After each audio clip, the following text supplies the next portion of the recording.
டாஸ்மாக் மதுபான ஊழல் தொடர்பா அமலாக்கத்துறை விசாரிச்சதுல நிறைய விஐபி விவிஐபி முக்கிய புள்ளிகள் சினிமா பிரபலங்கள்னு நிறைய பேரோட தகவல்களும் ரகசியங்களும் அமலாக்கத்துறை கிட்ட சிக்கி இருக்கிறதாகவும் கூடிய சீக்கிரமே அதுக்கான கூடுதல் விசாரணையும் தொடங்கப்படும் அப்படின்னு எதிர்பார்க்கப்படுது. இந்த ரெய்டில டாஸ்மாக் நிறுவன மேலாண் இயக்குனர் அசோகன்ல ஆரம்பிச்சு திரை பிரபலங்கள் ஹீரோயின்ஸ் வரைக்கும் வந்திருக்குது. அசோகனை தொடர்ந்து ரத்தீஷ், ஆகாஷ் பாஸ்கர்ன்னு இப்போ டான் பிக்சர்ஸ்ல நடிக்கக்கூடிய நடிகர் நடிகைகள்ல இருந்து எல்லார பத்தின தகவல்களையும் சேகரிக்க ஆரம்பிச்சிருக்காங்க அமலாக்கத்துறை அதிகாரிகள்.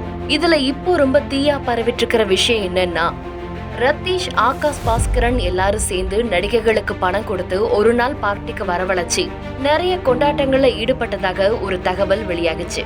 இந்த விஷயத்துல முதல் நடிகையாக கயாடு லோகரோட பேர் தான் சோசியல் மீடியா முழுக்க இப்போ பரவிட்டு இருக்கு.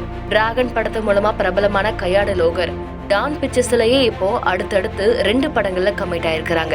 சிம்புவோட 49வது படத்துலயும் அதே டான் பிக்சர்ஸ்ல இதே முரளின்னு அதர்வா கூடயும் சேர்ந்து நடிக்கிறாங்க.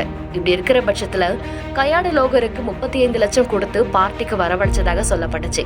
இது மட்டும் இல்லாம இப்போ கயாடு லோகர் கூட இன்னும் மிகப்பெரிய 2 ஹீரோயின்கள் இருந்ததாகவும் அந்த வீடியோக்கள் தகவல்கள்னு எல்லாமே அமலாக்கத்துறை கிட்ட சிக்கி இருக்கிறதாகவும் அதை அடிப்படையா வச்சு அடுத்த கட்ட விசாரணையை தொடங்க போறதாகவும் சொல்லப்படுது. ஹனி டிராப்னு சொல்லக்கூடிய இந்த வலையில தான் நிறைய நடிகைகள் சிக்கி இருக்கிறதாகவும் சொல்லப்படுது. ஏற்கனவே அதிமுக ஆட்சியில இருந்தப்பவும் இதே மாதிரி விஷயங்கள் நிறைய நடிகைகளோட பார்ட்டின்னு அந்த விஷயங்கள் நடந்ததாகவும் கூறப்படுது. அப்படி இருக்கிறப்போ இப்போ திமுக ஆதாரத்தோட அமலாக்கத்துறை கிட்ட சிக்கி இருக்கிறதாகவும் இதற்கான விசாரணை பயங்கரமா ஆரம்பிக்கப்படும்னு சொல்லப்படுது. இதுக்கான காசெல்லாம் எங்க வந்தது, எந்த அடிப்படையில காசு கொடுத்தாங்க, வேற என்னென்ன விஷயங்கள்லாம் இருக்குங்கிறத அடிப்படையா கொண்டு நிறைய கேள்விகளை முன்வைக்க போறதாகவும் சொல்லப்படுது. டான் பிக்சர்ஸ் தயாரிப்புல நடிச்சிட்டு இருக்கக்கூடிய முக்கிய நடிகர்கள் யாருமே இன்னும் முழு அளவு சம்பளத்தை வாங்காததாகவும் அந்த சம்பளத்தை நடிகர்களுக்கு கொடுக்க போற டான் பிக்சர்ஸ் ஒருவேளை டாஸ்மாக் நிறுவன ஊழல்ல இருந்து கிடைச்ச கருப்பு பணத்தை தான் அவங்களுக்கு சம்பளமா கொடுக்கறதாகவும் அந்த அடிப்படையிலையும் நிறைய கேள்விகள் டான் பிக்சர்ஸை நோக்கியும் திமுக நிர்வாகிகளை நோக்கி இருக்கும்னு சொல்லப்படுது.